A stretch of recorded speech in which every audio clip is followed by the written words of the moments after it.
apology, sir? No apology? No apology, certainly. It's a new attempt of intimidation from a Prime Minister ready to bully everyone. It will not work. There is a tape. He's on tape. It is his voice. It is him. So, bien sûr que non, pas d'excuses. C'est le Premier ministre qui devrait s'excuser. C'est un enregistrement, c'est sa voix. Il ne le nie pas. C'est lui qui parle. Encore une tentative d'intimidation de la part d'un Premier ministre qui ne connaît pas d'autres stratégies. Did the Conservatives try to bribe Mr. Cadman, and did Mr. Harper know of this in a criminal way? Well, indeed, on tape, the Prime Minister said that is discussing about financial considerations that people representing the party did to Mr. Cadman. According to law, you know what that means. But you have never said in such a declarative way what the website says, which is Harper knew about bribery. That's what their legal letter says, is that that's their problem. You won't go that far and say it out here. Why not? I would say that the Prime Minister knew that an offer has been made with financial consideration, and this what that means in legal terms. Monsieur Dion, est-ce que vous maintenez que les conservateurs ont tenté d'acheter un vote par le biais d'un pot de vin, M. Cadman, et que Stephen Harper était au courant? Ils ont fait une offre qui représente des considérations financières.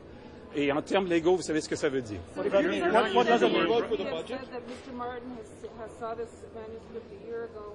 The Liberals knew it a year ago. Why did you wait until now? What I know, you will ask to Mr. Martin, is that he came with a forward for a manuscript that was not edited at that time. And I learned all about that when I read the newspaper the morning. You say in legal terms we know what that means. If you believe that this is true, that Mr. Harper knew about a bribe, can you stand up and support this government in a budget vote? Well, about the budget, I said over months, many times every day, that we'll support the budget or will not vote against the budget to a point to make the government falling down if the budget is not detrimental to Canadians too much. Everybody agrees that this budget is not meaningful enough to justify an election. So no election about the budget. You're not using the word bribe. Authority to remain in office. Well, Mr. Speaker. Well, Senator, actually. we need to go to the bottom of the issue. We need to have answers. And we will not stop to ask questions because the Prime Minister is trying to intimidate us. It will not work. But will you defeat the government over bribe this? out here? Do you stand by that language? Is this a bribe?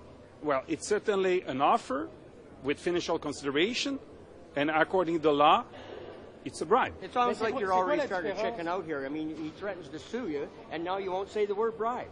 Why? I just say so. C'est quoi la différence entre ça et un pot de vin à ce compte-là? Il y a une offre financière, il faut s'en tenir à ce que la loi dit. Et la loi est très claire, l'article 119 du Code pénal. Mr. Dion, do you believe then that the Cadman affair has changed things significantly to the point where the government's life is in jeopardy, for lack of a better term? I will not start to speculate about elections. We want to know the Prime Minister must come clean. He must say the truth. He must change his story because the story is saying is not believable. Nobody will believe it. So we need to come clean and say the truth. Why don't you just take him down? If it's true, should he resign, like Mr. Dryden says, to be free? Well, obviously, if the Prime Minister is in breach with the law on something as important as that, the consequences are huge. Et c'est quoi les conséquences?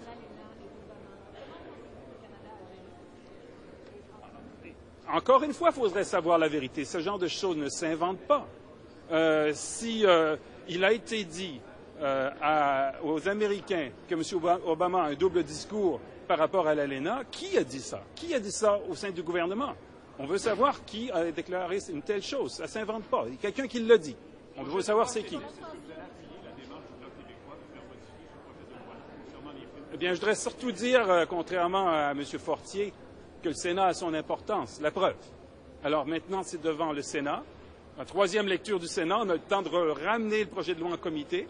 Le Sénat va étudier ça en comité, va probablement faire des audiences. On va entendre des témoins et on va en savoir plus parce que ça ne sent pas très bon ce que le gouvernement a essayé de faire. Êtes-vous prêt à bloquer ce projet de loi? Première étape, regardons ce qui va se passer au Sénat. Merci beaucoup.